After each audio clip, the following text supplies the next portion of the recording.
play. And another foul on board. His third for setting a screen. Because of physical play, although Jordan Taylor just got caught with a moving screen. Pick and roll. And a foul. Offensive foul coming up. Ken Valentine standing right there. Izzo dying for a moving screen.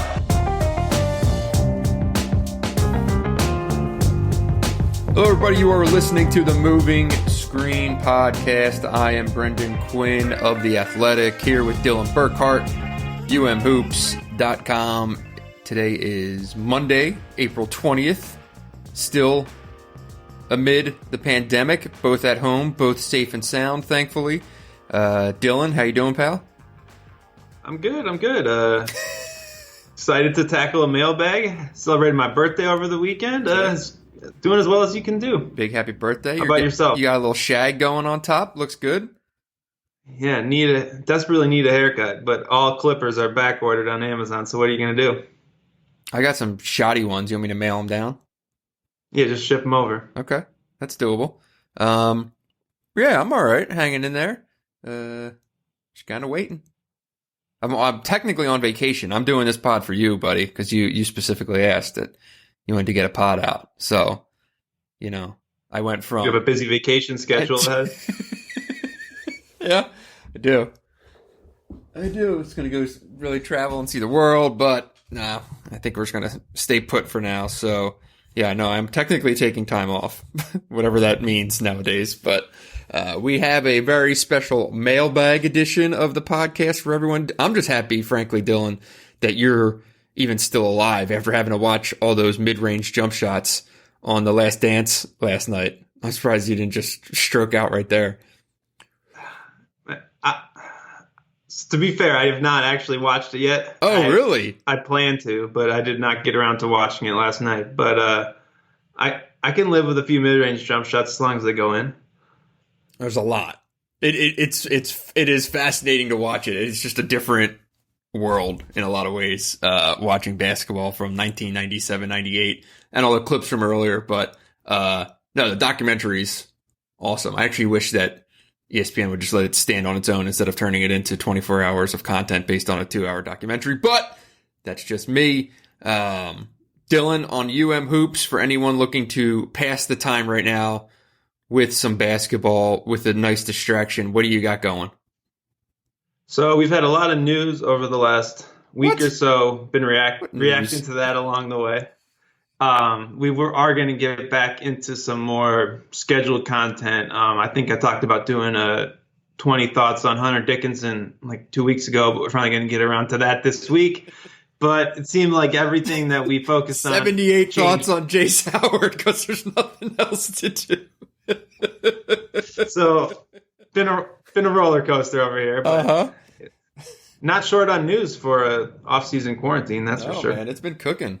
Over on The Athletic, in addition to all the wonderful content from those much more talented writers than I had a piece last week that I wish I could have spent an extra month or two working on, but kind of strange but true stories from the Philadelphia Big Five. If you have not read it, I think you might get a laugh or two out of it. It was a lot of fun to do.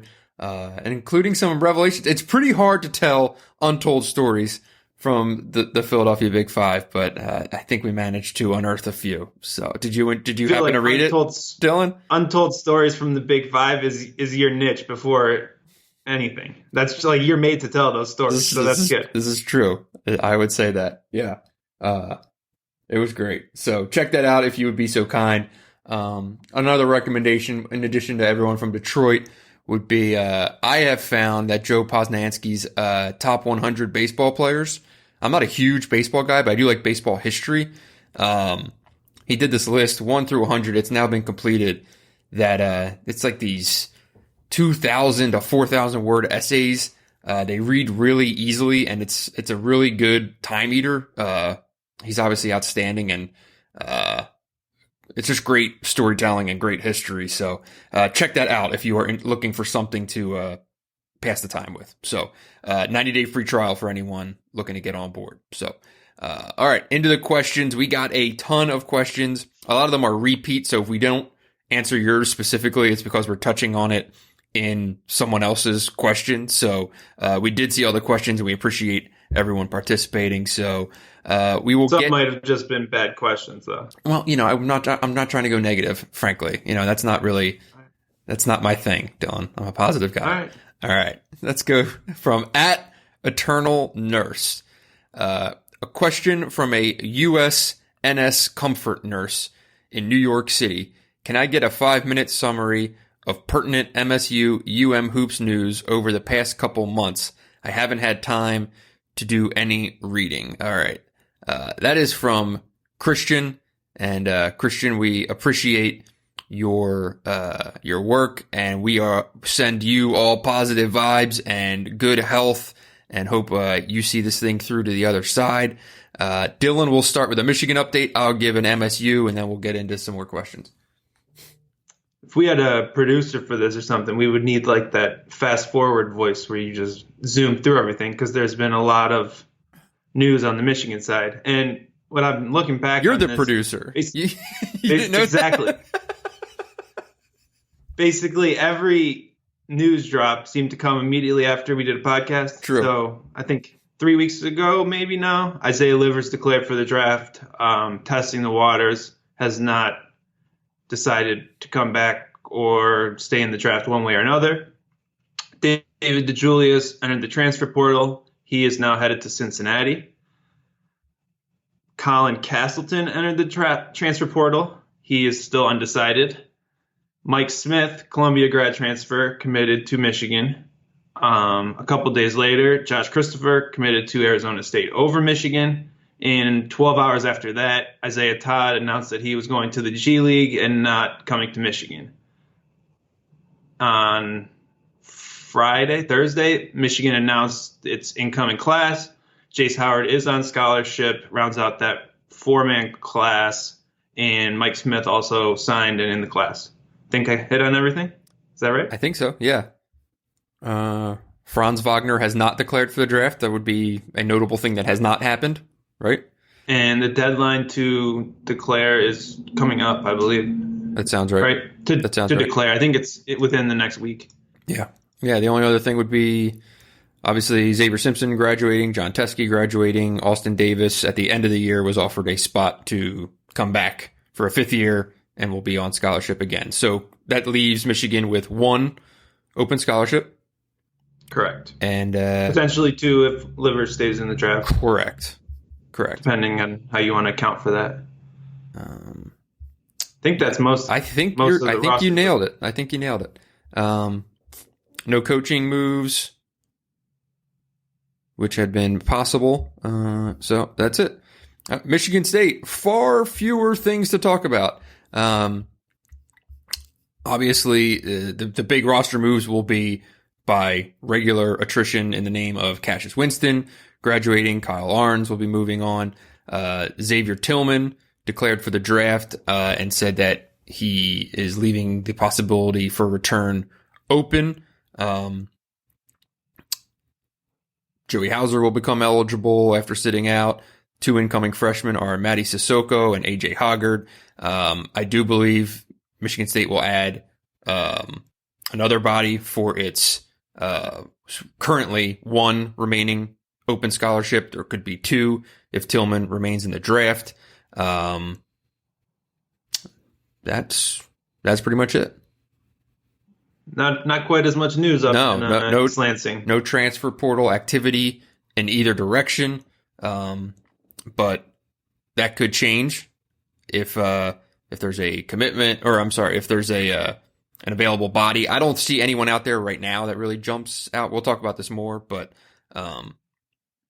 we'll leave all that for the back end when we talk about what the hell's going to go on with this portal stuff. So that's it for Michigan State. I didn't miss anything, right? I don't think so. Okay. And it's just a waiting game. I mean, the Xavier Tillman decision could be the biggest news for either program, I'd say, in the offseason, potentially. No doubt. So yeah, that's probably one of the top 5 decisions in all college basketball, basically.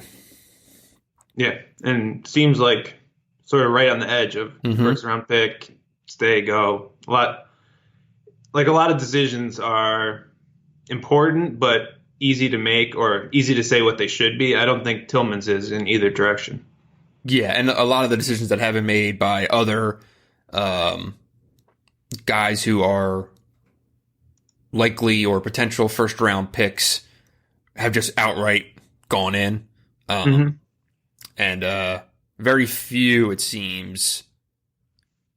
Like, I think Xavier Tillman's a first-round pick. Do you agree? I think he probably would be. But I think the ceiling on that is somewhat limited. I think we talked about this, but yeah. I don't think he's a top 20 pick. Right. I think so. He's in that 20 to 30 range, I'd say probably. Right. But you wouldn't be stunned if he went 18. You wouldn't be like, oh my God. Right. So point being, for a guy who I think is a first round pick, he's one of the few who have not just outright said that he's in. So, the other thing to note is that you mentioned the waiting game. It is only April 20th. And because everything ended so early, it's worth remembering that it's going to feel longer waiting for this stuff to get figured out. You know, conceivably, Michigan State could have been playing as recently as 2 weeks ago. Instead, the last time any of us were around a basketball court was March 14th. Is that what day? Sounds right. Somewhere in there. Yeah, never got to Selection Sunday. So hang tight. This stuff will figure itself out. If you think about we're coming up on the deadline for when you can declare, it feels like we should be coming up on the deadline for when people should be withdrawing, but that's still months away. Right. Buckle up. All right, let's get into some questions here. You taking the first one or am I? Why don't you grab it?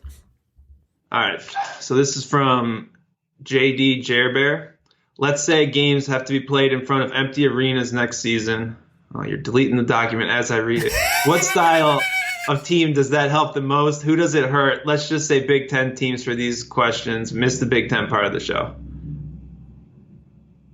I mean, the obvious answer is that it would help teams that don't play in arenas where anyone goes to games. Maybe a big break for Northwestern or something like that. But I honestly don't think this really... I think it would be an overall neutral. I think it would hurt teams that have a home court advantage disproportional to their actual ability. So if Purdue or Indiana was going to be a rather mediocre team, you can steal 2 games at home just based on those environments. You would potentially lose that. That's fair. That's basically all I could come up with. Yeah, I could see Iowa. Mm-hmm. But it's still bad. I assume you're still going to play games on the road. So some teams have home court advantage because the road trip is actually difficult or not as ideal. And a little further, you think about going to Iowa, not really a fun trip. Either way, I think that it would pretty much just even out over time. I think more experienced teams would probably just be able to kind of bring a focus on neutral floors. So like a conference tournament, right? I don't know. It would be surreal to watch games in completely empty arenas with not just a full size arena, right? Yeah, it'd be pretty weird. I have no idea if that's going to be a thing. I have no idea how plausible that is. I mean, we can get into how we see this potentially shaking out. I think sooner than them playing in front of empty arenas, you would sooner see a abbreviated season where you might be talking about eliminating non-conference play to get through the fall and, maybe just having a condensed, basically focus on your on your conference schedule. So you're playing 20 games, and most importantly, getting to an NCAA tournament. The idea of not playing an NCAA tournament next year for a second year, that's, in my opinion, when it comes to the NCAA, is the doomsday scenario. If they go a second year without the revenue of an NCAA tournament, I don't know how structurally a lot of things would recover. So, in my opinion, and from some conversations I've had, whatever has to be done to get the 2021 NCAA tournament played, you do. And that's the most important thing. Playing games in November is not important. It's whatever you can do to get a tournament field in place is the key. So, if that means just starting your conference schedule January 1 and planning for that and hoping if it's plausible, if there's vaccines, if there's whatever, in place, great. And if not, okay, maybe now you're pivoting to talking about playing in empty arenas. But, the number one caveat here is, are students on campus? Because these are college basketball teams. They're not NBA basketball teams. If students are on campus, they're going to look to play. Whether that's in front of... If they are on campus. If they are on campus. If they're not on campus, this is a non-starter.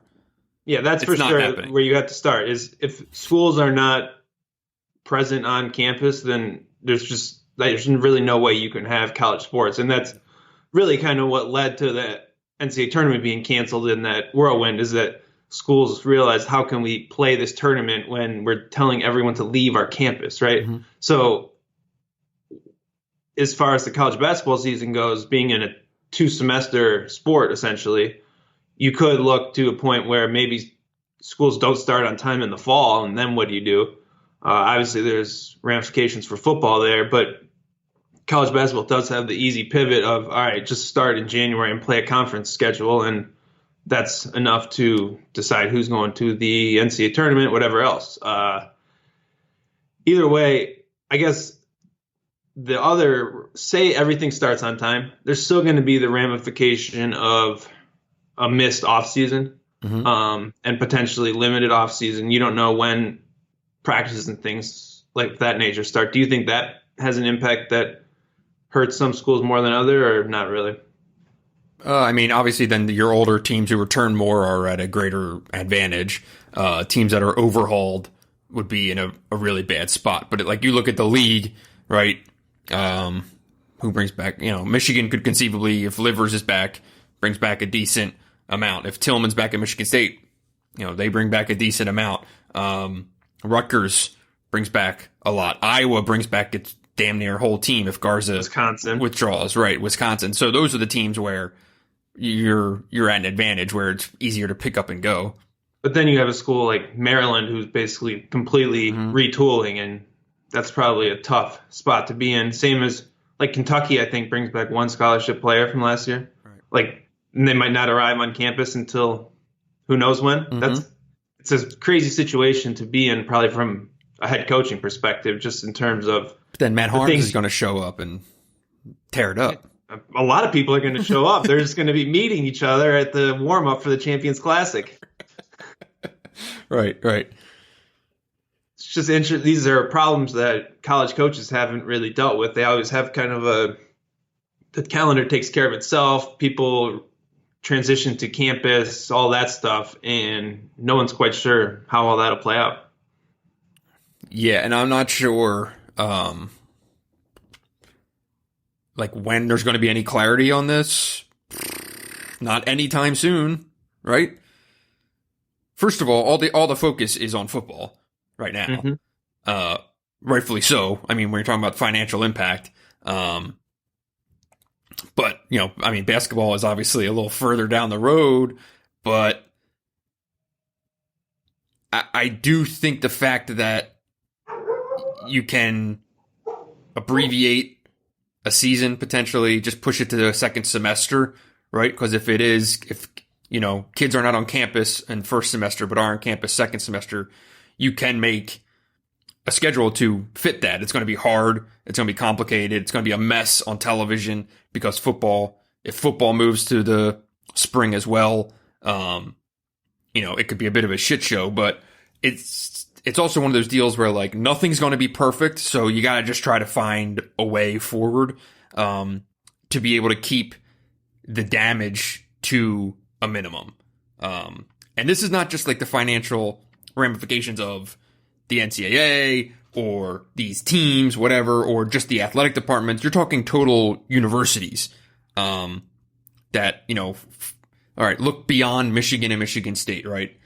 Mm-hmm. There are schools that are looking at projections that they worry if the university itself can stay open.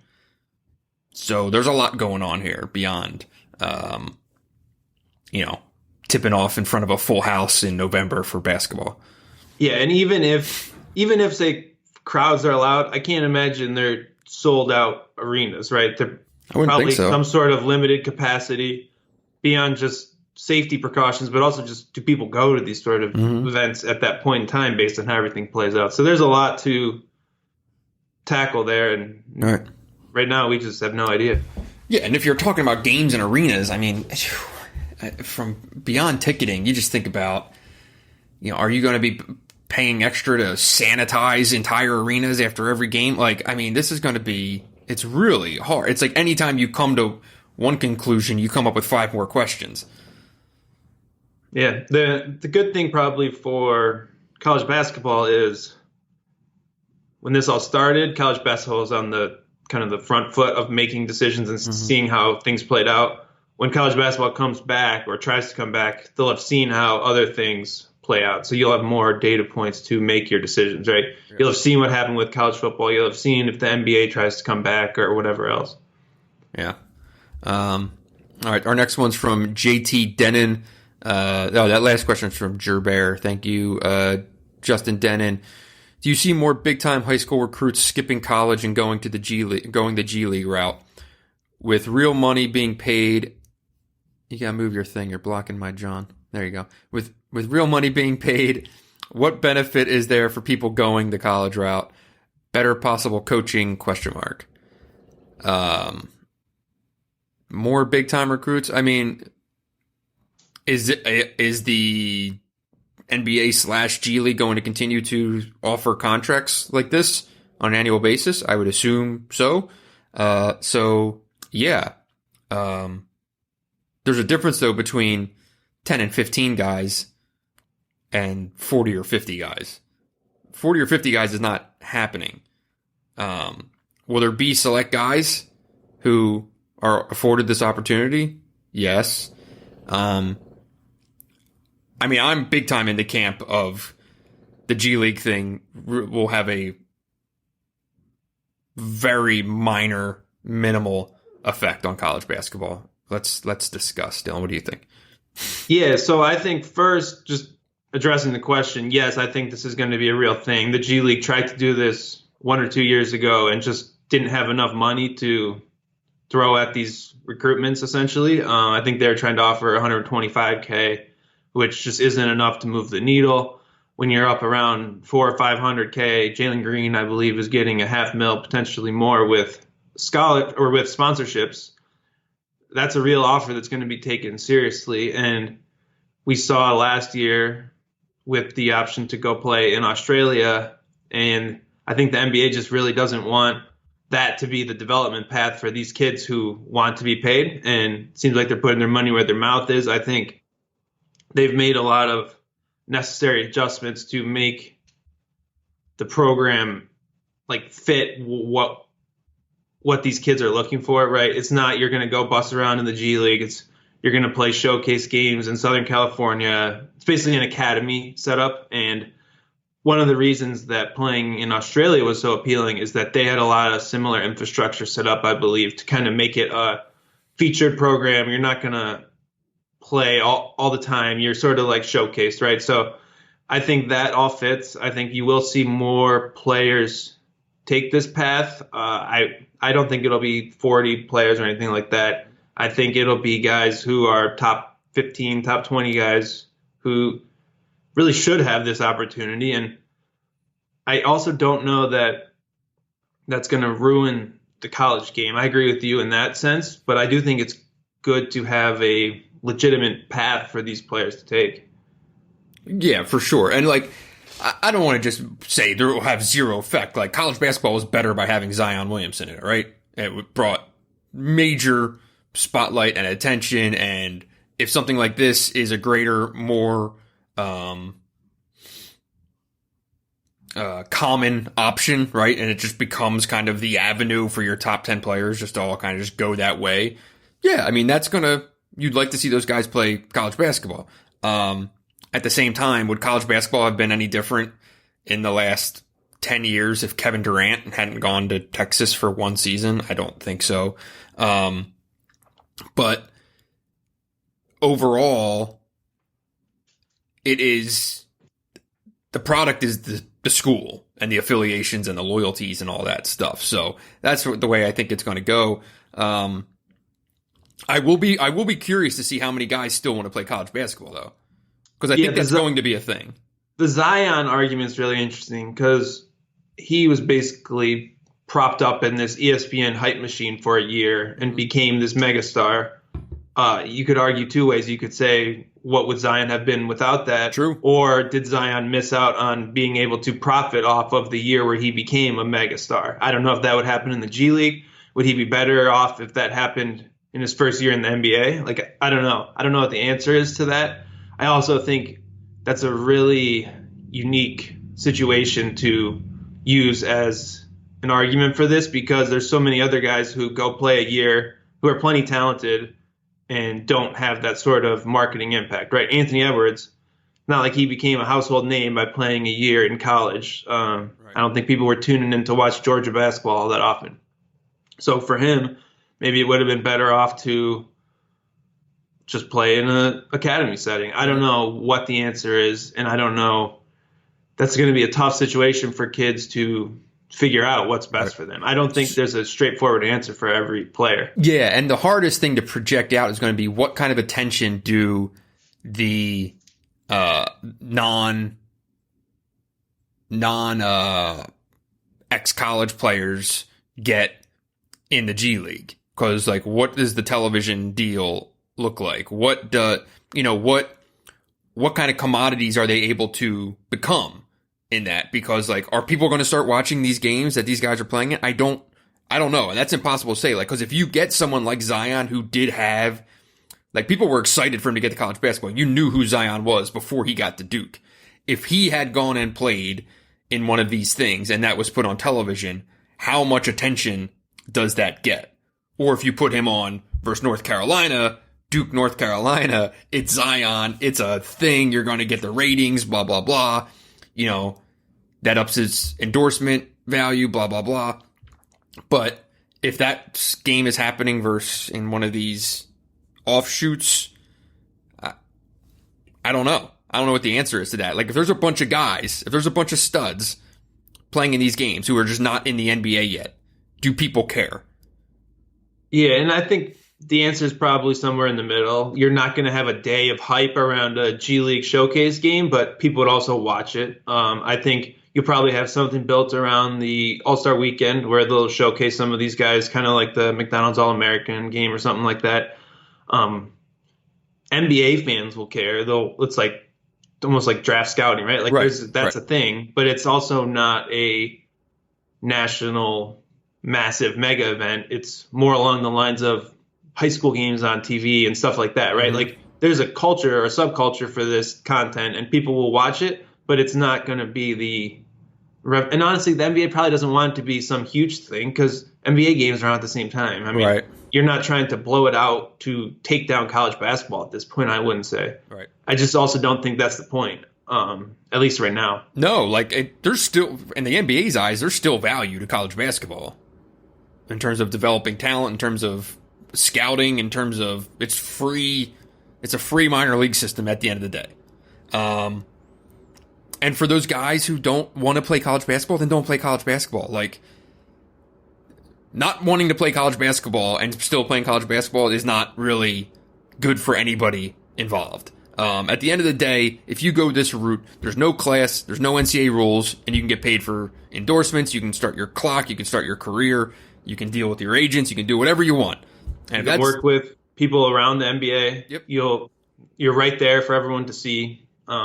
It's a much more appealing option than I think. Like, it felt more dramatic to have to go to China or go to Australia, or like, we're going to put you up in Southern California and you're going to play a few games and the NBA will be right here watching every move. That's a pretty good setup for players who don't want to go to college. Yeah. So I think it makes it more of a decision that is realistic for a lot of guys.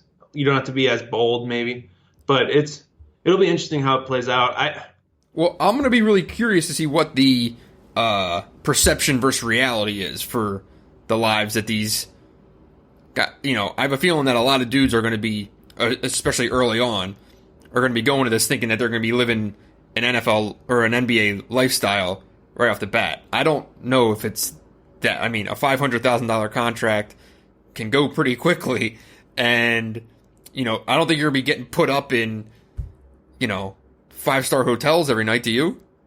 Do you think it's better living than a dorm? Probably. No. I'm not comparing it to college. Okay. I'm saying guys who have watched the NBA their whole lives and think that they're NBA players who are going into this thing thinking that they're going to suddenly be NBA living, like that ain't going to be a thing, right? No, I agree with that. I don't think they're going to be. I think there's this narrative that life is just so miserable in the G League and they're going to just hate everything. I think it's probably not that bad either, based on how they're setting it up, right? That was sort of the thing they were fighting against when pitching these contracts originally, I feel like. So I guess we'll see how it plays out, and we'll see how it all goes. I think we'll see. How many more players do you think we see sign one of these deals this year? Right now, it's Jalen Green and Isaiah Todd. How many more guys are? I'll be curious. Like, you mean guys decommitting from a school and doing this? Like guys who are already committed?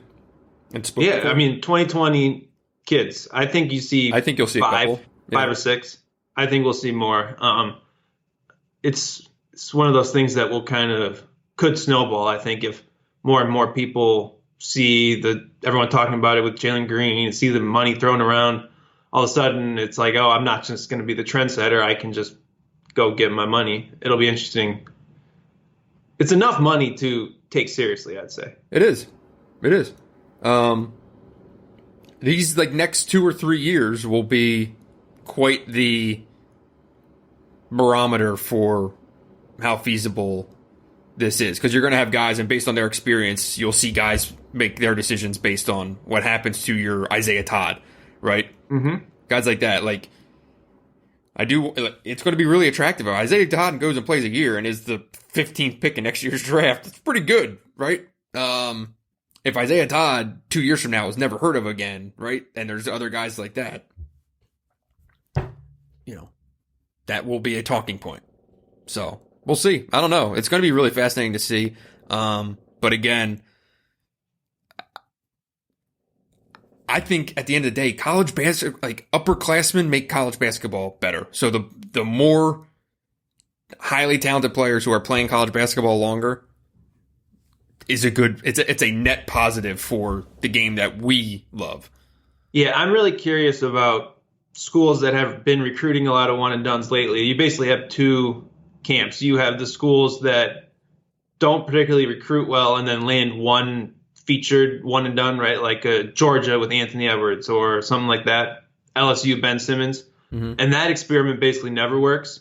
And then you have the blue blood schools who get 3 or 4 one and dones in any year and then have built some really good teams, but don't always go to win the whole thing. Mm-hmm. Now you're looking at a situation where if you take the top 5 to 10 players who are surely one and done and have no interest in playing college, that could shift the recruits that some of those blue bloods get, right? Mm-hmm. And maybe they're less likely to be one and done and they're 2 and done or 3 and done.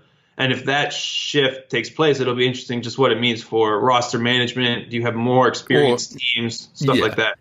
And this, imagine Kentucky when you return more than one player every year. Right. And the further snowball on that is the schools that have relied on those one and dones. If the restrictor plates are taken off of transfers and it really just goes straight Wild West, you will not convince me that your Dukes, Kentuckys, Kansas, North Carolina, all the way down the line are not just going to be recruiting or looking for the best players in college basketball to just go to those places.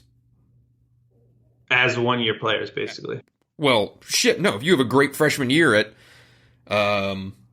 VCU and North Carolina's sitting there ready to take you on for your sophomore year and beyond, and you don't have to sit out, yeah, that's going to be a thing. You think recruiting off mid-major... I would say, what about recruiting? You could recruit off other power conferences. I'm just picking VCU just for the shit of it. North Carolina could conceivably recruit off of Michigan's roster. Like, you can do whatever you want. Yeah, I just don't see blue blood schools living off of recruiting mid-major up transfers. You want to say they're recruiting great players from high major leagues, sure, maybe like a fine. freshman at Penn State who goes and averages 20 points a game as a freshman. Like that kid, yeah, because he's done it in a big league. That's where I see poaching taking place more often, at least.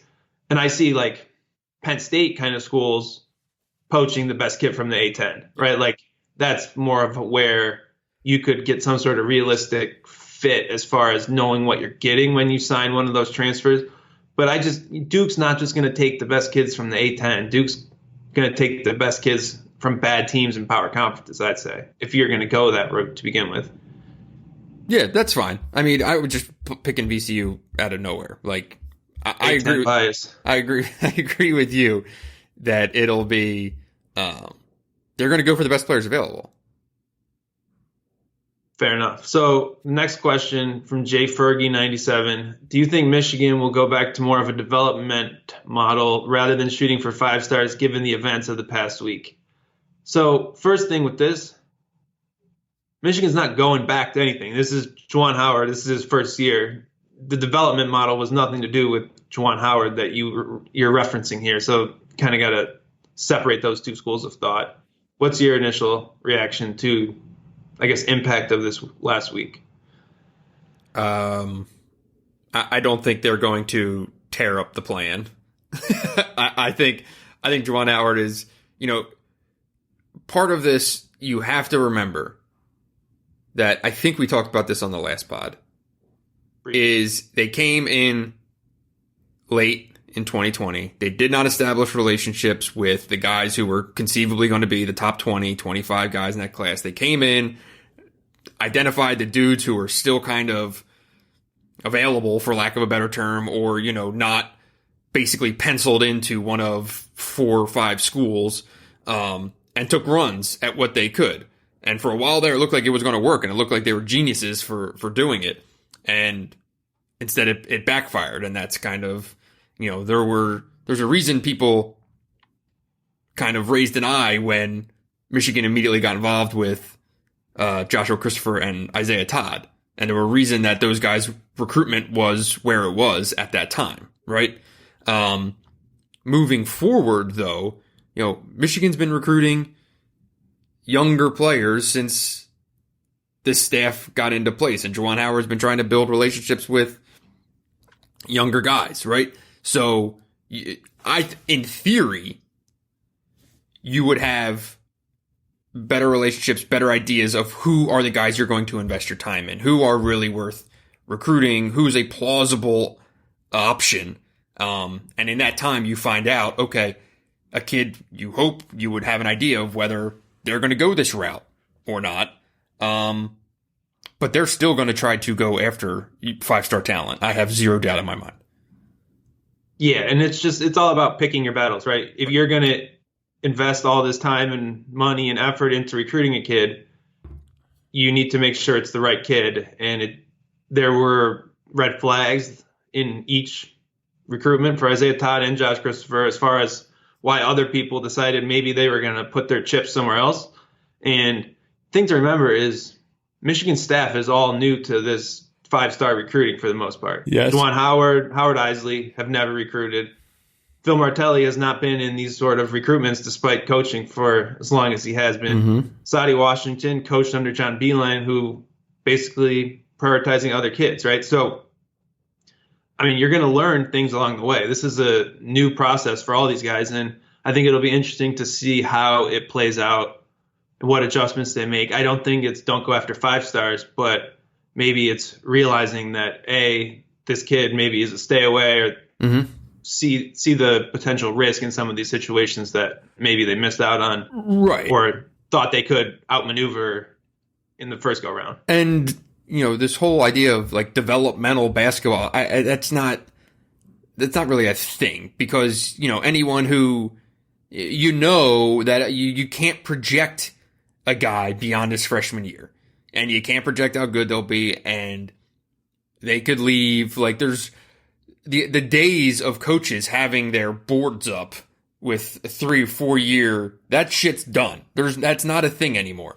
And like, Juwan and his staff, they didn't only go after 5-star guys either. No, they went after a ton of dudes. Right. Like Terrence Williams is not a one and done, probably not a 2 and done player, and he was a priority recruit. Hunter Dickinson, I don't think anyone's thinking is a one and done guy. He was a priority recruit. They still want pieces. They're going to go after guys who they think that they have a chance at, but at the end of the day, they're still going to recruit, I think, program players, for lack of I don't even know what that means anymore, but like they're going to go after guys that they like and that they have connections to and that they can get. You look at so Michigan still ended up with the top class in the Big Ten. Mm-hmm. They have 3 top 100 kids coming in, all who project, I would say, to be at least 3-year players. Mm-hmm. I mean, that's the foundational kind of class that you want to sign. So I think you sign guys like that, but it's pretty clear that Juwan Howard will call anyone and will get involved in any 5-star recruitment and see what's up and see where Michigan stands in those recruitments. I don't think he's going to shy away from that in a way that Beeline probably did, where he would just kind of skip over that part of the recruiting list and then see where to go. I think Michigan will still get in the mix. I think there's just always going to be that risk when you're going after these top 20 recruitments that crazy shit happens and you're along for that risk. And if you can bring in 3 or 4 top 100 kids every year, you help balance it out, which is what Michigan did a good job of after the fact, so to speak, right? Like all summer it was 5-star, 5-star, 5-star, but they did go and land Dickinson and Terrence Williams, who really helped save that class in a way. Yeah. All right. Another one on this G League thing real quick. Do G League contracts raise the likelihood of Livers, Franz, Tillman going pro early? Do they have a shot at these contracts? That's from Paul. The short answer is no. That is not a thing. No. First of all, none of those guys would be leaving with the hopes of a G League contract, first and foremost. Secondly, these contracts are not available to those guys, if I understand this stuff correctly. Correct. They're just for high school players. I guess 2 things that could impact some of that. If you have a bunch of guys reclassifying to take a G League contract this year, that could potentially load up the next year's draft a little bit if they were to come back. You could argue that, but that's sort of next overanalyzing the situation. But no, the G League select deals or whatever they're called are only for high school seniors or high school seniors going into their freshman year. All right. Why don't you take this next one there, Dylan? All right. Izzo has made it clear that he dislikes the idea of allowing players to transfer once with immediate eligibility. However, if that rule passes in late May and takes effect immediately, how likely would he consider taking advantage of that rule to bring in a guard?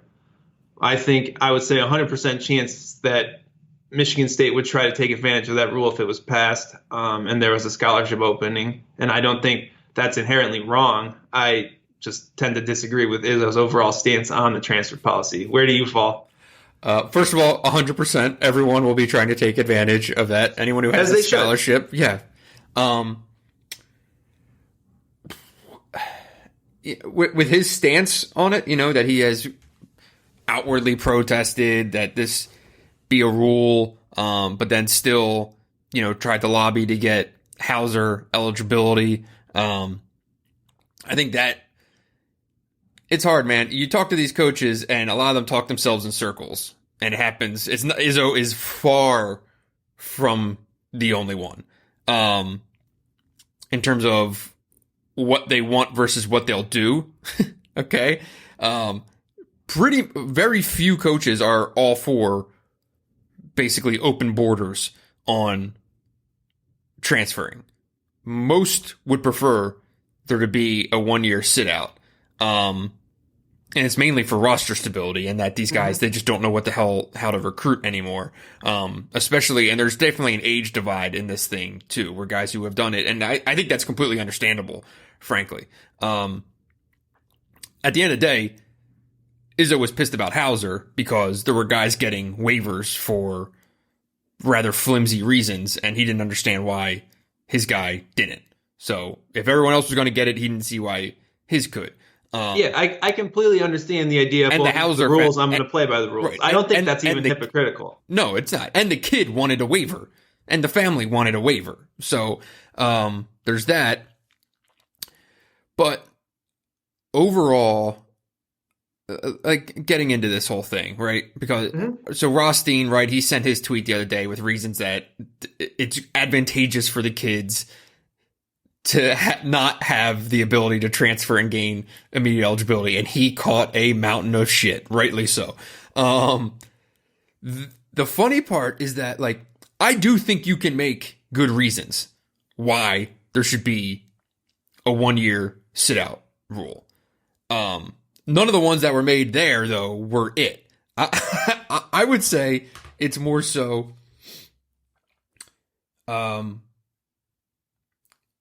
it's really hard to graduate in 4 years if you transfer schools as a regular student. Okay? Mm-hmm. So if these are college students, you can make a case, okay, that if you sit out, that if you transfer for a year and you're an athlete, you're a Division I scholarship athlete, you have to sit out and it's for academic reasons, right? But in that case, all this, the bullshit that with the NCAA of having only football, basketball, and hockey be the only sports you have to sit out, that has to go. Like, the real fix is all or none. All sports can transfer with immediate eligibility, or no one can. And there's no waivers, there's no anything. If you transfer, you sit out a year. Like, that's the move. If you want to make it what it is, that's the way to do it. Because there are a lot of kids who I think are transferring for the wrong reasons. You can't trust coaches not to recruit off of other rosters. It's going to add a level of toxicity to the game that they've been able to avoid in an already kind of ugly sport in terms of how things are done in a lot of darker alleys. So here's a question about that. Okay. You say it's gonna get rid of or prevent toxicity. People are recruiting off other rosters right now, and then we have to deal with whining about waivers for months and months and months. Mm-hmm. Like, that's having one rule, like you say, whether it's sit out a year or don't sit out, that will at least prevent some of the unfairness or lack of clarity. Do you agree with that? Like, you need to, the waiver process is just very broken. That has to go. That's what I mean. It's either one or the other. They've been trying to do gray for all these years. That doesn't work. And you have coaches who will back a waiver. Like Calipari basically just writes a letter to the NCAA that says, I ran this kid off no matter what happened, and just gives him eligibility, which kudos to him. I think that's the fair and right thing to do. But you also have coaches who probably in a million years would never do that. Mm-hmm. John Beilein would have never done that. He was notorious for fighting transfers when they were going in the Big Ten and whatever else, right? So current Michigan assistant coach Phil Martelli tried to block a kid from transferring to Alabama Birmingham. It was a whole thing. And he was steadfast in the belief that that kid should not have played the next year. I think every head coach over a certain age or with 20 plus years of experience would probably have that same view, right? Like, it's a very old school coaching view as far as just how they think the system should work. Do you agree with that? Oh yeah. And you talk to those guys of a certain age. I was talking to Joe Mihalik for that Palestra story, right? It's about a guy who's been coaching in Division I basketball for 25 years. And you hear him explain it and you're like, yeah, like, you make good points. There is a level of it being kind of unfair to everyone else on the team. Now, should anyone's options be limited for that reason, though? No. Like, at the end of the day, there's an independence to what you should and shouldn't be allowed to do. But, you know, it's kids, you know, what are the lessons being learned, right? When you just move on and move on and move on and move on. That's a real thing. Like, I do believe, like, while I believe instant eligibility should be a thing just out of a, like, almost like a human rights angle or slant, whatever. At the same time, it sucks for college basketball, for especially mid-majors, for the great stories that are seen. Like, you can go back and look at mid-major teams that have made runs, or non blue blood programs that have made runs, and easily pick apart that lineup right now and say, if this same lineup were constructed in the current day and age, it likely never happens. Well, so the first thing is that what you said earlier, the fact that this is only a rule in revenue sports basically ruins every argument about, this is for the benefit of the kids. This sit out, you have to learn the consequences of your decisions or whatever else, grow up, all that stuff. That's all a load of bullshit to me. I'll buy the academic part, and yes, it's probably much easier to graduate with a sit out year. Just from a supply and demand situation, though, you can worry about players going to different rosters or whatever else, but won't more players find their right level because they won't be blocked by the transfer rule, whether that's up or down? Recruiting is not an exact science. A lot of kids are recruited to the wrong school. You should have kids should eventually end up at the right place more often, right? So that means like Dayton, like schools that have built themselves off of a lot of transfers. Dayton is one, like Ivy Watson played great there. Like Ivy Watson should have just been able to play at Dayton, and then like I don't think that ruins A10 when you bring transfers in. Like they'll go down, they'll go up. It'll be a lot to manage. It'll be hard for the coaches, but the coaches are also paid a ton of money to build teams. I'm sure they can figure it out. Right. It's clearly just something that they don't want to deal with at the expense of what I think should be a choice of a player where they play college basketball. Yeah, I agree. You're also going to see a lot of guys who probably would have developed just fine in a program by their junior year who will instead go chasing after their freshman year. That's all I'm saying. Yeah, and it'll work for some and it won't work for others. You're also going to see guys go to the G League who it's the exact right decision, and you're going to see guys who maybe bit off a little more than they could chew. It's just part of the game. Yeah. But like at the end of the day, I think this goes back to what I said in the beginning here. If it's college sports and they want to say what it is, then it has to be the same thing all the way across the board. That's the kind of original sin in this whole thing, is that like your argument, you hit it. Like your argument's over when you say these kids over here can do this, these kids over here can't do that. It doesn't work that way, right? So that's that. If the NCAA could have gone all the way back, that's probably what they would have done.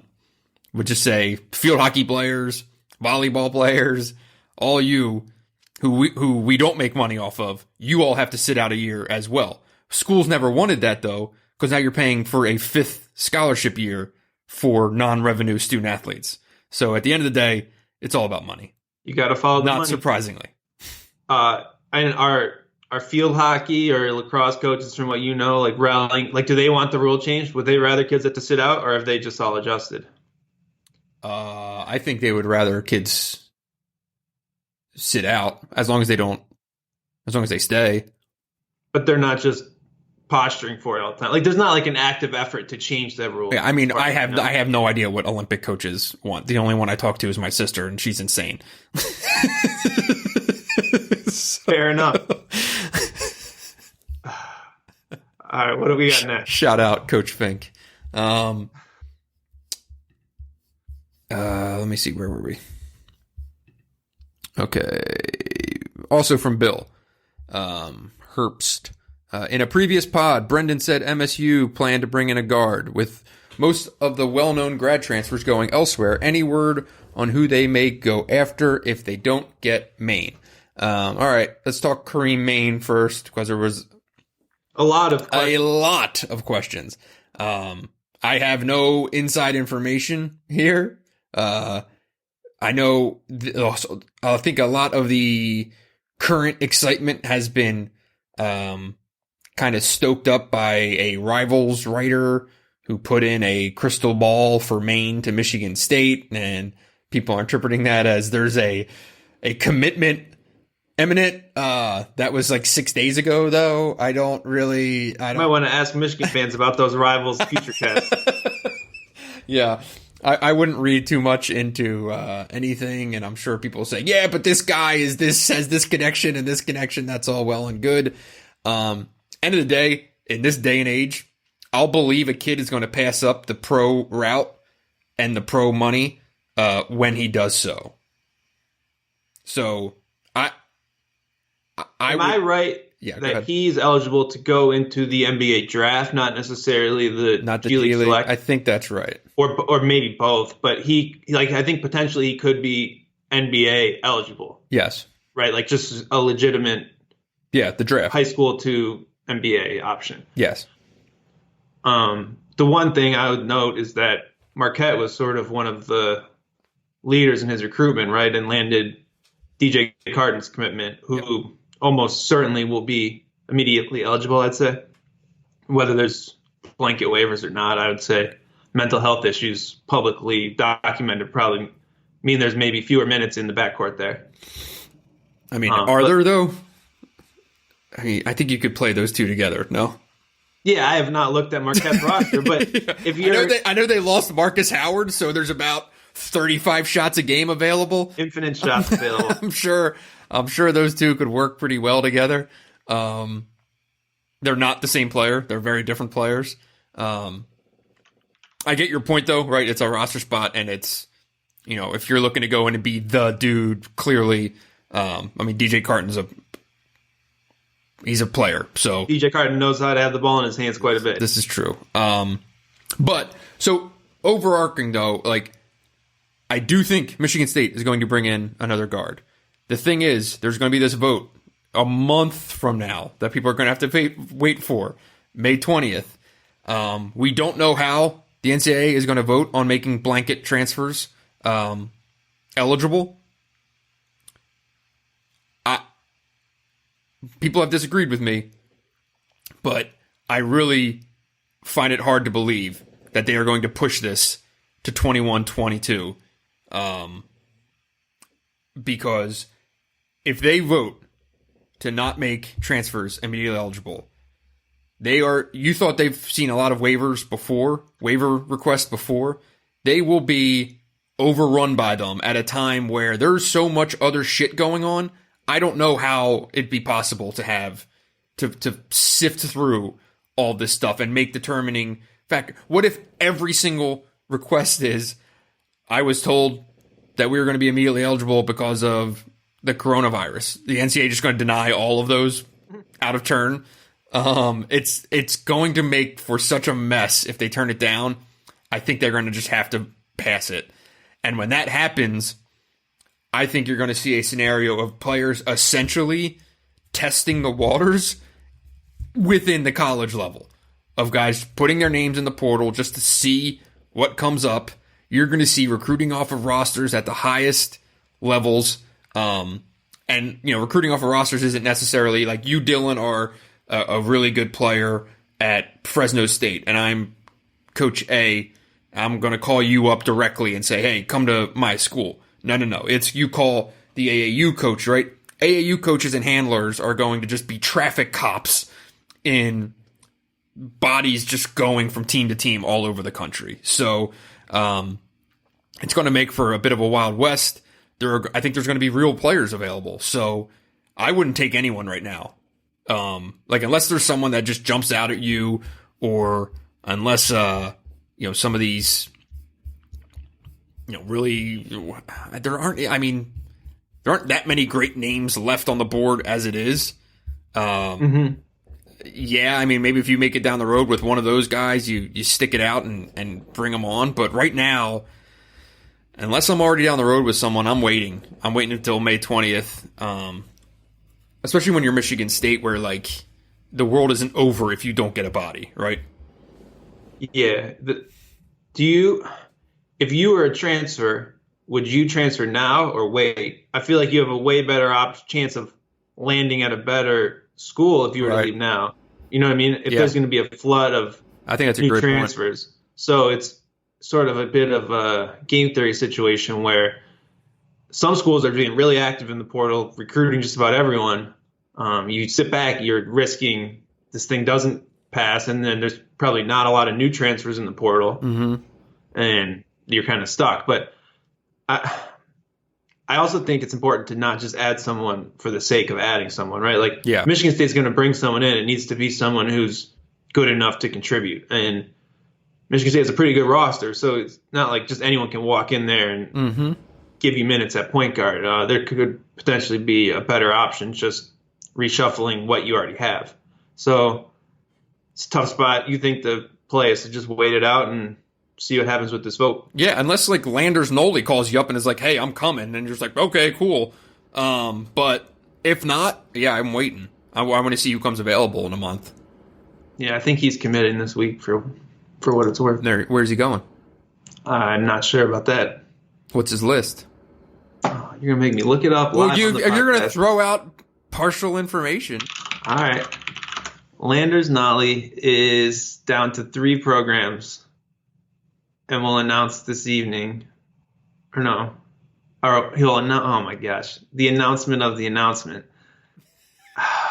It sounds like Memphis might be the favorite. Okay.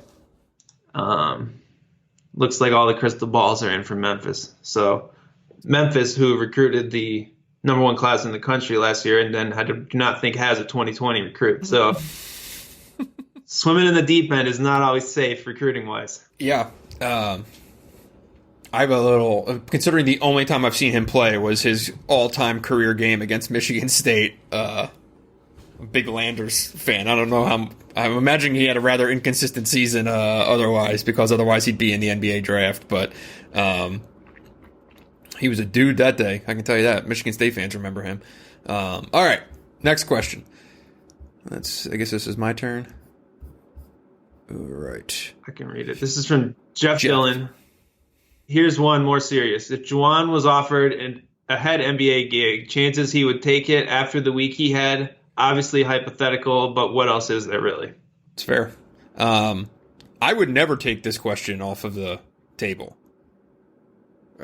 Like, I think there's always a scenario in play of Juwan being approached by NBA teams. And I think it'd be silly to ever just blanketly say, "Oh no, he would turn down a head coaching job in the NBA." Yeah, you have to remember he spent the last however many years breeding or trying to become an NBA head coach, right? Like that was his goal. What do you interview for? Three or four jobs? Yeah, his role with the Heat from when he was a player transitioning into this coaching role was always to become an NBA head coach. He wasn't sitting around thinking about, I'm going to be Michigan's head coach. At the same point, there's nothing to really think that he's looking to actively leave either, right? Like, I don't think that Juwan Howard's the kind of guy who's going to be so heartbroken by losing on a 5-star recruitment that he's just going to go pack up and go play in the NBA. He doesn't really strike me as that kind of dude. But either way, I agree with you that it's always going to be something that's on the table. I don't know that there's really enough there to say that an NBA team is going to go chase after him this summer just based on everything that happened. Right. But I agree that it's always some kind of a possibility. And to address the part of the question that says chances he would take it after the week he had, I mean, look, I'm sure Juwan Howard is, like any competitive person, when you miss a recruit, it's going to be, God damn, what could have been done differently, blah, blah, blah. I don't imagine Juwan ever being one of these dudes who is just utterly crestfallen about losing a kid. Like I just don't see him being that. 100%. Yeah, that's guy. not him. That's not a thing. He's not going to sit around pouting about it. He's going to or being like, I'm going to the NBA. I'm not putting up with this bullshit anymore. Like I can't see. From kind of playing off of that from Brad Ritt, how crazy is it that Juwan lands the best recruiting class in the Big Ten and people are saying it's a failure? Yeah, I would have loved JC and Todd, but he's got good kids and they'll all be here for a few years. Yeah, I mean, this is one of those the disappointment of what could be will always just completely cloud what is. If neither of those recruitments ever happened, I think people would be feeling pretty good about it. But at the same time, we would be talking about, hey, Michigan did not bring in a 5-star. So I think both can be true. Yeah, expectations are a hell of a thing where once you have something to get your hopes up for, obviously you're going to be let down. The other thing to remember, though, like basketball recruiting, you miss on most of the kids you recruit. It's all about getting the kids into your program to build them. I think the biggest thing that you look at this class and you say is disappointing is that Michigan had a huge roster hole for a playmaking guard and didn't land one. Recruited a lot of them. We're probably in the top 2 for a lot of them, but didn't seal the deal with any of them.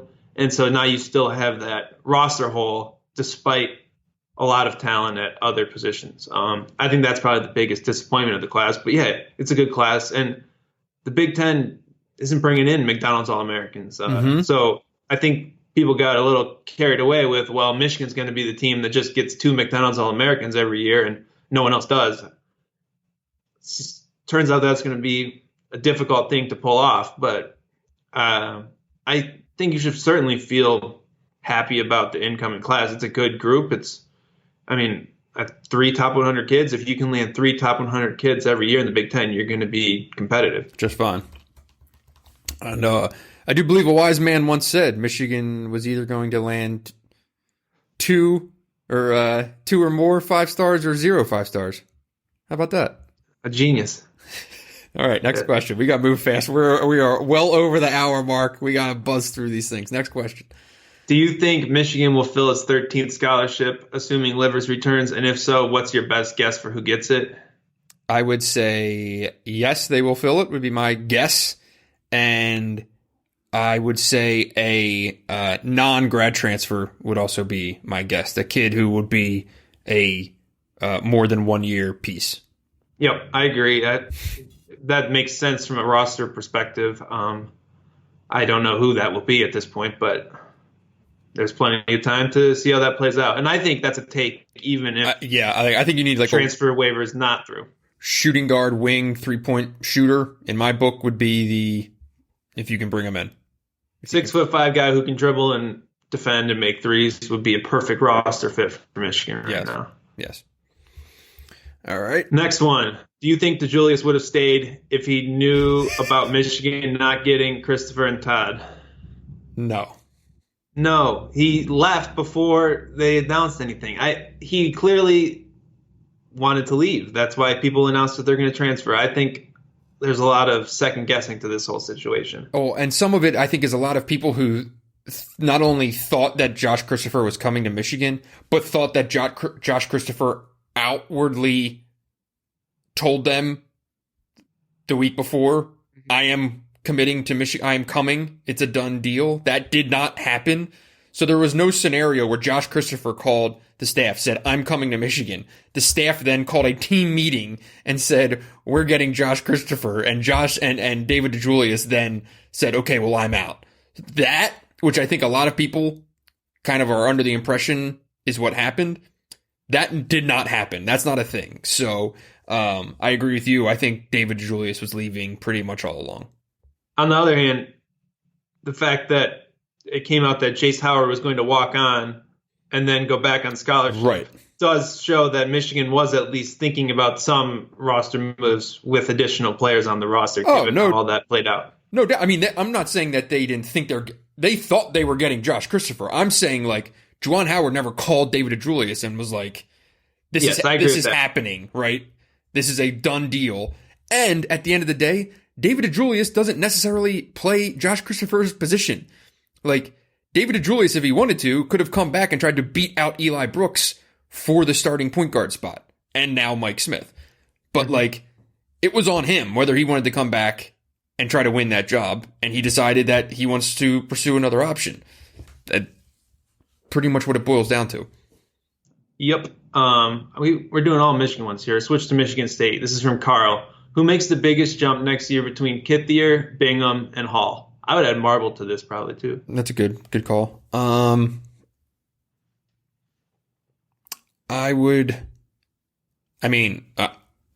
If Tillman isn't back, my definite answer would be Marble. Yeah. If Tillman is back, the answer is Hall. Yeah. You agree with that? I agree. I think. Although Hall's still behind Hauser regardless. True. What do you think? Is this like a make or break year for Marcus Bingham? Yeah. I mean, I thought last year was damn near close to it. This year is fairly obvious. But then what? Is he going to be a 1 year, go somewhere else? I don't know. In terms of him finding his potential, yeah, this would be if not now, when? Like, is he just doesn't strike me as a dude who suddenly breaks out as a senior. I don't know. I don't even know if they know what to make of Marcus Bingham at this point. Like, would you be shocked if he had a huge year? Not like, at he all. still has the most potential in that front court. Without a doubt. It's a matter of like when it's like the maturity knob. Like, when does that thing change? When does his kind of disposition, personality catch up with his skill level and ceiling? Yeah, and I don't know if this probably is not the ideal offseason for him to not be on campus. No, I would agree with that. His sophomore player comparables on KenPom: Micah Potter, Mason Plumlee, Adrian Payne, Frank Kaminsky. Pretty good. It's a pretty unique list for a guy who does not have the most crazy stats, but he has all that potential. I think the best case for him could be Tillman staying in, and then you just basically have to. You don't have an option not to play him a lot of minutes, and then hope he gets it. It's probably a bigger risk, but that's probably the best for his overall development. Will you agree with that? No doubt. Yeah, for him, it's definitely best case scenario to have that spot wide open. It'd be really hard not to just throw him in the deep end and say, all right, it's time for you to show what you are. I mean, you're talking about a guy who's only played more than 18 minutes once in his entire 2-year college career. So penciling him in as your, hey, starting five, we're going to roll with you would be a massive adjustment. So also the only time he played over 18 minutes, he went scoreless but had 12 rebounds. He's, it's just like he's always going to be the guy that you kind of scratch your head on, because when he just focuses on what he should be, you see it. It's rebounding, it's blocking shots, it's above the rim, it's dunking, it's finishing, it's this, it's that. And then all of a sudden he just decides, how many times this year was his first touch of the game a 3-point shot? Or his first shot. Stretch big, his first shot of the game was a 3-pointer. He wants to be something he's not. And once he embraces what he is, he could be an absolute hell of a player. I agree with that. I also think Julius Marble seems more likely to just chip away and become a really solid player who is a pain in the ass for Bingham to get past on the depth chart. End of the day, Izzo's going to play whoever guards ball screens, grabs rebounds, moves dudes down low, Izzo actually brings a physical presence and plays his ass off. That's Julius Marble.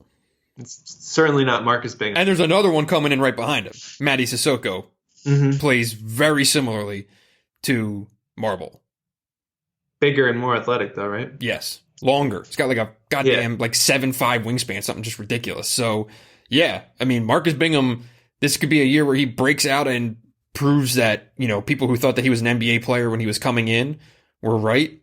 Or it's his final chapter type time.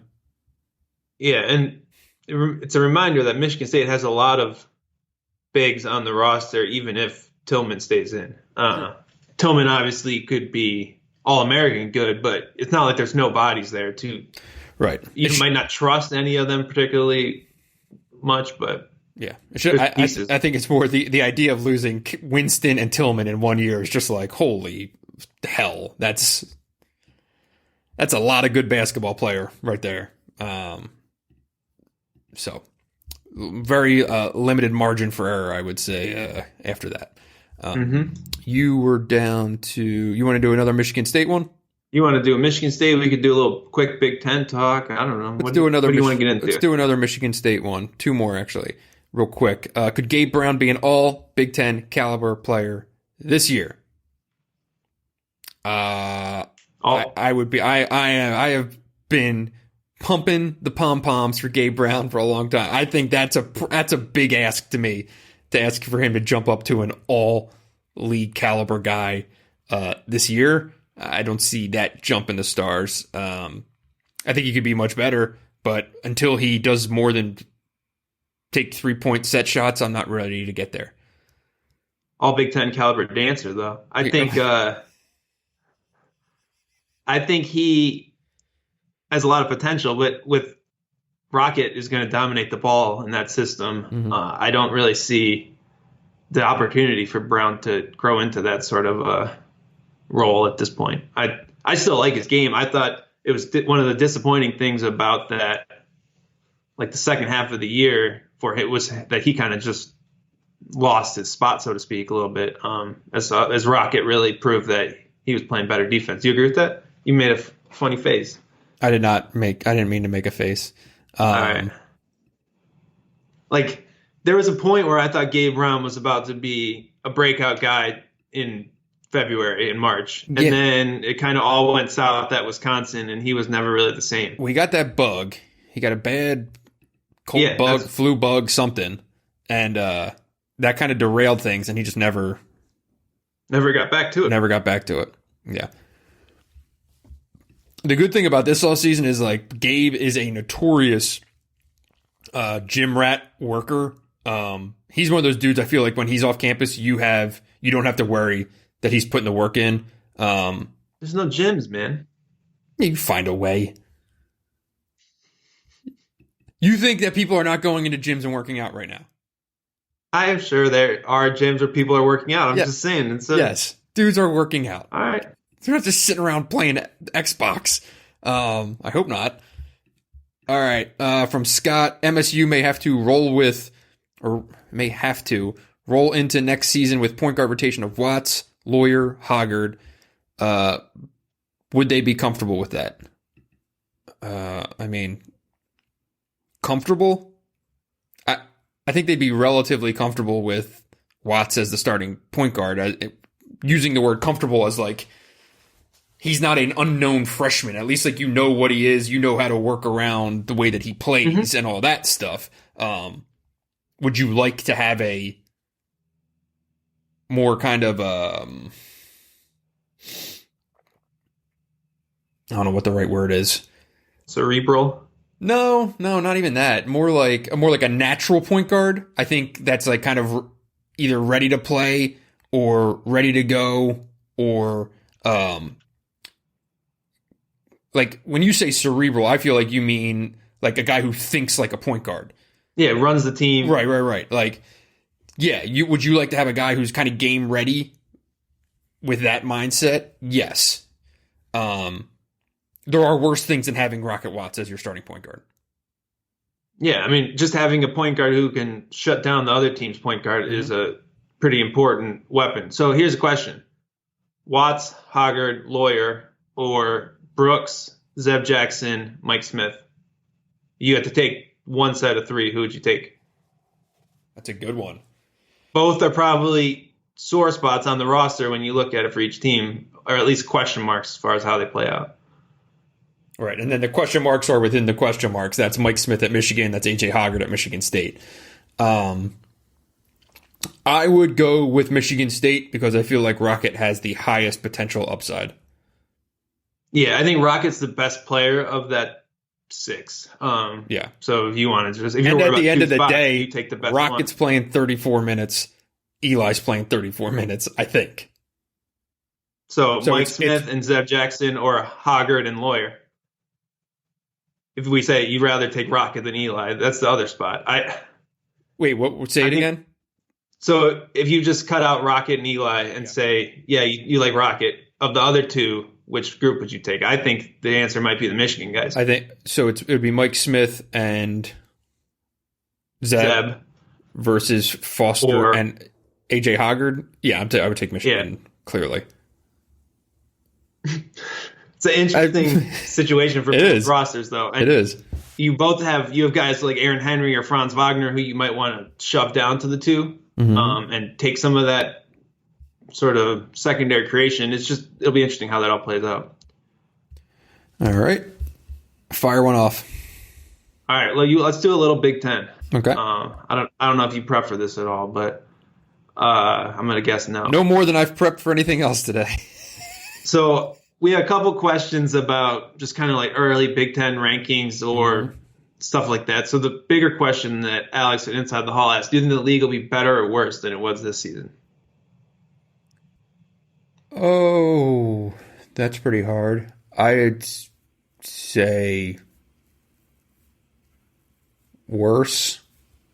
Yeah, I think it'll be worse. I mean, you're losing a pretty decent amount, and I'm not aware of a massive influx of talent. There's a lot of guys who I am excited to see next year in terms of returnees, but there's not a major influx of talent, and there are very few like budding stars in the league. There are some, don't get me wrong. I just don't think there are that many. Yeah, if you're looking at Wisconsin and Iowa being the flagship teams of the league and a lot of top 25s, I think they'll both be good teams, but they both probably have some real issues. They're not teams that you're going to be comfortable saying, oh, they're Final Four pick, or they're just going to be, I don't know, they're Wisconsin and Iowa. They're going to be basically the same thing they were this year, just older and a little better. Yeah, I mean, so take Michigan State out of it. Okay. Who are like the most exciting? Who are the players you're most excited to see? The players or the teams? Players. So the teams I was going to say are Wisconsin, Iowa, and Rutgers, and they very much are teams that are some of the parts, not based on one great player. I'm not super excited to watch Geo Baker, but Rutgers will be fun because they'll play hard and they'll do their thing.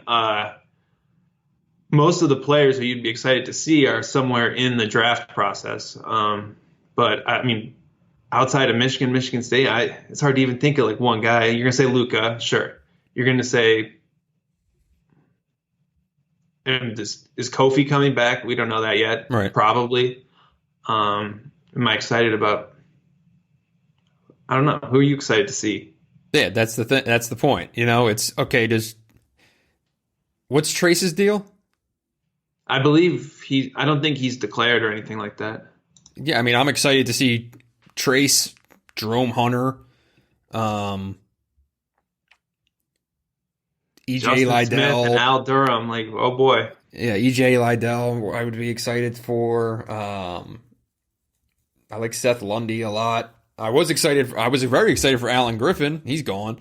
So, yeah, I mean, that's really what it boils down to. I mean, I'm looking at my all Big Ten team from this year. You have Cassius back. Iowa will be gone, right? Tillman, I assume, will be gone. I don't know if assume isn't the right word. If I had a bet today, I would say he stays in. Jalen Smith gone. Winston gone. Oturu gone. Lamar Stevens gone. Simpson gone. Cowan gone. Caleb Wesson, I don't see him coming back, right? Gone. Nate Reuvers back. Trice. But what? Yeah, who's carrying the league? Like, who's that's what I'm saying. Candidate in that group? Luka might be National Player of the Year if he puts up the numbers again. Luka and whoever's playing against Luka are your Big Ten All-Americans. Right. Like it's actually like the two most. You could argue that two of the most returning players, two of the most exciting returning players in the league are thankfully on this beat. It's Rocket and Franz. Yeah, those are the guys who you think could be pros. I mean, who's even in the draft conversation for next year? And there's not a lot of great kids coming in. Like Adam Miller will be a big one at Illinois. But I think Illinois could still be really good if we assume that Io's going to stay in, which I think he will. Right. But I think Kofi will come back, and they bring. How many guards do they have? They have Trent Frazier. They'd have Adam Miller. They'd have DeMonte Williams back. They have a couple transfers who I think are coming eligible. That's right. I assume that the transfers are decent if Alan Griffin was just going to pack up and leave. I know one was an up transfer, right? I forget where he came from. I believe they both are. I think one's from Holy Cross and one's from D2 or D3. Sounds right. But I'm not positive. And they also have a top 100 point guard who I think is going to be really good, Andre Curbelo. So they have dudes, and I think they figured out a way to play around Kofi that if he's back. But if he leaves, and I don't think they expected him to leave, that would really throw sort of that whole team out of whack, I'd say, because he really changed their entire identity this year. Right. So he'd be a guy I'd be excited about, though, because he could just be a monster as a sophomore. Oh, for sure. For sure. Yeah, Iowa's the team that I find to be the most interesting. I believe they only lose Kreiner and what's his name? Pimsel, right? Who transferred? Yes. And if Garza's back, I mean, they're pretty loaded up. Bohannon, you assume would be healthy. You have Wieskamp back. CJ Frederick would be back, right? Connor McCaffrey would be back. Joe Toussaint would be back. Like, they got pieces all over the place. They can go 9, 10, 11 deep, so they can play really fast, still play no defense, but actually outscore teams. They're going to be fun to watch, I'll tell you that. For sure. But how good can they be without a top 100 defense? Yeah. I mean, top 100 is a very low bar, and they consistently fail to get there. So, am I crazy to think that there's a chance Penn State could even be a little bit better? Sell me on it. You think that whole team lets Lamar Stevens? I know, but there was just sometimes late in the year where I don't know. I think unfortunately the last 2 weeks of the way Lamar Stevens is playing was kind of stuck in my head. But yeah, I mean, that's probably going too far. But I mean, I do like the basis of so it'd be Miles Dredd, Seth Lundy, Myron Jones, Isaiah Brockington. I like a lot. Jamari Wheeler. I mean, their guards can go. They've got the pieces for a pretty good team. They got Sam Sessoms, who he transferred in from Binghamton. He's a Philly kid, of course. Michigan State fans, actually remember him. I think Binghamton played Michigan State, and he had some buckets in that game. I don't know anything else about their newcomers, but it is a guard. It's still a guard game in college basketball, despite what last year was seen. And Penn State's got some dudes. Yeah, I don't think they'll be bad. I think I'd put them somewhere in the. I don't know if they'll be better than they were last year. How about that? That's fair. Ohio State is the team I can't really make any sense out of. I think it's a very good chance that Caleb Weston will stay in, and then they brought in all these transfers, but I'm just not really sure what that team even looks like. A lot of the computer numbers and stuff like them as an early preseason projection, but I don't know how. Is Seth Towns going to carry Ohio State's offense? I don't know. Does he have to? I mean, they've still got some guys. C.J. Walker will be back, right? Yeah, C.J. Walker and Dwayne Washington are back.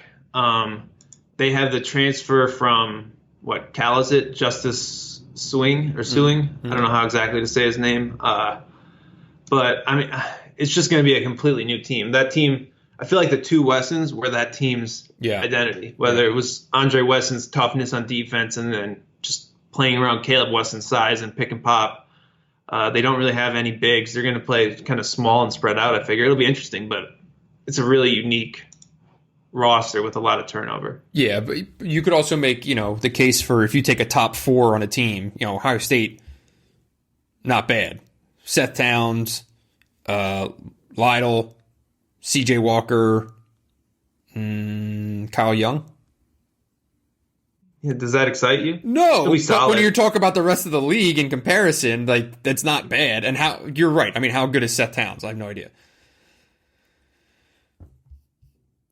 Yeah, and compare that to Aaron Henry, Gabe Brown, Rocket Watson, Joey Hauser. Like, that doesn't compare, even if Hellman stays. But then, like, compare it to, like, Purdue.